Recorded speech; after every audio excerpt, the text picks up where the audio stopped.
कोण आहे तो व्यक्ती आणि काय खरं आहे त्याच्यामागचं? आता एवढ्या दिवस तुम्ही मला जे मागच्या 3.25 महिन्यापासून जे मला तुम्ही सांभाळलंय, जे एकदम चोखपणे तुम्ही भूमिका पार पाडली प्रसारमाध्यमांनी, सगळ्या पत्रकार बंधूंनी, खरं तर तुमचं देखील जे कुटुंब, जे समाज, सर्व जाती धर्मातील लोक सगळे रस्त्यावर येऊन ज्या पद्धतीनं न्याय मागत होते, त्याचाच एक महत्त्वाचा भाग तुम्ही होतात.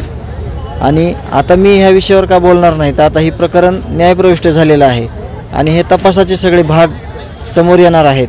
त्याच्यामुळं आता काय काय समोर येणार आहे त्याच्यापेक्षा आपल्याला त्याच्यावर जे काही सरकारी वकील आहेत ते कशा पद्धतीनं आपली बाजू मांडत आहेत आणि ह्यांना कसं लवकरात लवकर फाशीवर नेत आहेत हे आपल्याला बघणं खूप महत्त्वाचं आहे. आणि आपण या पुढचा लढा देखील अशाच पद्धतीनं लढणार आहोत. आणि जी घटना घडली, आपण ज्या पद्धतीनं मांडत होतो, न्याय मागत होतो, हे इतके अमानवीय कृत्य करणारे आसुरी वृत्तीचे लोक आहेत, यांना लवकरात लवकर फाशी झाली पाहिजे, एवढंच मी आता या क्षणी बोलेन. सगळं चाललं असं वाटतंय. जरी कोणी काही बोललं तरी याच्यातून कुणीच वाचणार नाही असा मला ठाम विश्वास आहे. कारण का हे ज्या पद्धतीनं सांगत होतो मी की खंडणी ते खून प्रकरणातील सगळे आरोपी एकच आहेत, ते दोषारोपपत्र ज्यावेळेस दाखल झालं त्याविषयी सिद्ध झालेलं आहे.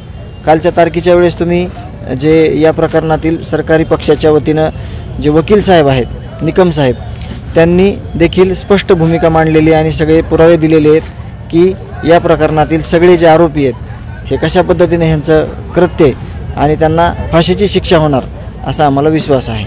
मात्र 8 तारखेची बैठक, 8 ऑक्टोबरला जी बैठक झाली ती जगमित्र कार्यालय परळी या ठिकाणी झाली होती. त्या बैठकीला सुद्धा जगमित्र कार्यालय परळीमधलं होतं आणि या ठिकाणी आता त्याविषयी मी तुम्हाला काय बोलणार नाही. त्याचं कारण असं आहे की याचं स्पष्टीकरण जे वकील साहेब आहेत त्यांनी प्रसारमाध्यमाला दिलेलं आहे आणि त्यांच्या आणि माझ्या बोलण्यामध्ये विषय असे आहेत की न्यायाची भूमिका माझी आहे आणि आता ते न्याय द्यायला सरकारी पक्षाकडून आता तिथं आलेले आहेत. त्याच्यामुळं ही प्रतिक्रिया, ह्याच्यातले काही जे बारकावे आहेत किंवा ह्याच्यातल्या काही गोष्टी आहेत ते स्पष्टीकरण वेळोवेळी देतील आणि माझी न्यायाची भूमिका असणार आहे शेवटपर्यंत, हे मी एवढं मात्र सांगेन. जे ही घटना आहे त्या घटनेमध्ये जे आपण सगळ्यांनी मिळून जी भूमिका मांडली होती आणि जे पुरावे दिले होते तेच आता जे आपण मांडलेलं आहे तेच आता कोर्टात आले आणि तेच आता सगळ्यांच्या समोर येणार आहे आणि ह्यांना शिक्षा होण्यासाठी आपण म्हणजे पुढे आलेलो आहोत आणि ह्यांना शिक्षा होणार आहे, एवढंच सांगेल. आतापर्यंत जी यामध्ये 2 आरोपींनी आपल्या जबाबात केल्याची चर्चा आहे, त्याविषयी काही अजून ह्याच्यामध्ये जसं जसं आपण पुढं जाऊ, जसं जसं सुनावणी होत्याल, जसं जसं तारखा होत्याल, तसं तसं खूप मोठ्या प्रमाणात माहिती प्रसारित होणार आहे आणि त्याचं स्पष्टीकरण आपण अधिकृत जे या प्रकरणातील मुख्य वकील आहेत सरकारी पक्षाकडून, जे की ज्यांच्यावर आमच्यावर अन्याय झालेला आहे, त्यांच्या बाजूनं ह्या सगळ्या गोष्टीची म्हणजे गोष्टीचं स्पष्टीकरण ते वेळोवेळी देणार आहेत आणि आपल्याला तेच महत्त्वाचं आहे. मात्र तुम्ही तुमच्याशी मी बोलताना कुठलंच संकोच बाळगत नाही, डोकं लावून काहीच बोलत नाही, जे आहे ते तुम्हाला बोलतो.